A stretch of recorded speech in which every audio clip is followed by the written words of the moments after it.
तरह से सड़क भी नहीं है, लेकिन आपने हिम्मत किया। और मैं ये समझता हूँ कि जिस प्रकार से आपने हिम्मत किया कि इतना बड़ा विद्यालय को बनाने का जो एक आपने ठाना है, तो मैं निश्चित रूप से विश्वास के साथ कह सकता हूँ इस विद्यालय को आगे बढ़ने से कोई नहीं रोक सकता है।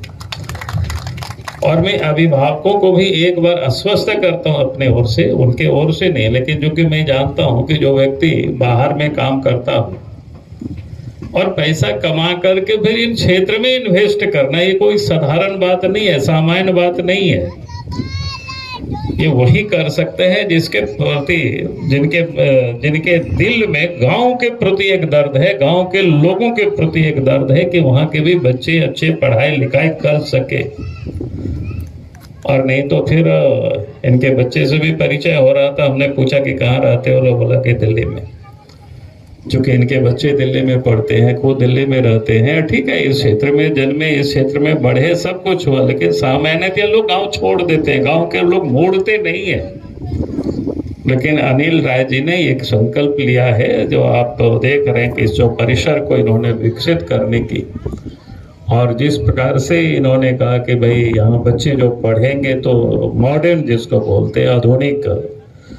दुनिया में जिस प्रकार से हमें संघर्ष करना पड़ता है, उसी प्रकार से हमें बच्चों को भी यहाँ तैयार करना। तो ये आप समझ सकते हो कि इनकी सोच और इनकी संकल्प निश्चित रूप से ये पूरा करेंगे। इसलिए मैं बाल बच्चों को कहते हैं, अभिभावकों से भी कहूँगा कि इस क्षेत्र में कि आप बिना हिचक आप अपने बच्चों का एडमिशन आप इस विद्यालय में करा सकते हैं। और उनमें भी प्रिंसिपल साहब ने कह दिया कि भाई 6 महीनों तक तो एडमिशन फीस नहीं लगेगा। बाकी भी इन्होंने कहा कि बाकी उन्होंने स्पष्ट नहीं किया, लेकिन मैं इतना जरूर, क्योंकि हम सब लोग जब बिहार था तो उस समय हम लोग पढ़ाई लिखाई करते थे, उस समय की हम लोगों ने अवस्था को देखे कि क्या होता था, कैसे होता था। उस समय की मैं 2 घटनाएं आपको बताऊंगा, तब आपको समझ में शायद आ जाए। तो इसलिए मैं कह रहा हूँ कि पहले जब बिहार एक साथ था तो एक घटना तो ये था कि बिहार में जब बिहारी स्कूल एग्जामिनेशन बोर्ड का जब एग्जाम होता था, परीक्षा होता था, तो रिजल्ट आने में यह बड़ा देर करता था, या परीक्षा भी देर से होता था। नतीजा क्या होता था, यहाँ के बच्चे और कहीं जाना चाहते थे, वो जा नहीं पाते थे, एडमिशन नहीं ले पाते थे। वो एक समस्या। दूसरी समस्या क्या होता था कि आधे बच्चे तो पास करते थे, कुछ बच्चे फेल करते थे, कुछ बच्चों का तो पता ही नहीं चलता था कि पास किया कि फेल किया। यानी किस प्रकार की स्थिति थी जो बिहार में, अभी थोड़ी सी विमल जी ने चर्चा किया था वो ट्रेनिंग कॉलेज को लेकर के। तो आप सोच सकते हो कैसे शिक्षा के क्षेत्र में।